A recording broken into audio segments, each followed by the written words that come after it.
magpapakita ako sa inyo. I'm super happy kasi meron na naman akong bagong isusuot na OOTD sa paglalako natin ng banana.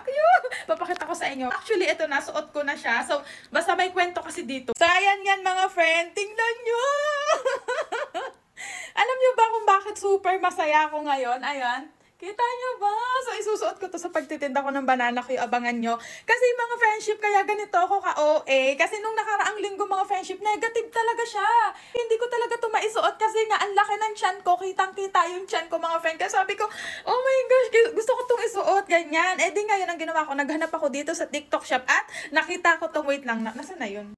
Ayan, so nakita ko tong si Nutrigo mga friendship. So natulungan talaga ako nito para mabawasan yung pagkain ko. So ang ginagawa ko mga friendship bago ako kumain ng agahan or ng breakfast, ito yung tinitake ko. Bali, ito na yung parang breakfast ko. Tapos napapansin ko mga friendship, nababawasan yung pagkikrave ko sa pagkain, nababawasan yung pagkain ko, na which is maganda kasi nga gusto kong magpapayat para magkasya sa akin tong top ko. 7 days ko din tong ininom kasi yung laman ng isang kahon is 7. So nakita ko naman yung kanyang resulta. Nakita ko naman yung resulta niya mga friend. Ayan o. Okay, reminder lang mga friendship, kapag bumili kayo nito, yung isang sachet nito kailangan pagkatimpla nyo, haluin yung mabuti, kailangan inumin nyo na agad kasi kapag hindi, nagtitiken up siya or nagji-jelly siya, ganun. And also mga friendship ha, hindi to pwede sa mga bata, sa mga pregnant, at saka sa mga lactating women. At dahil payday sale ngayon mga friendship, huwag nyo palampasin yung kanilang mga exclusive deals, promos, and freebies!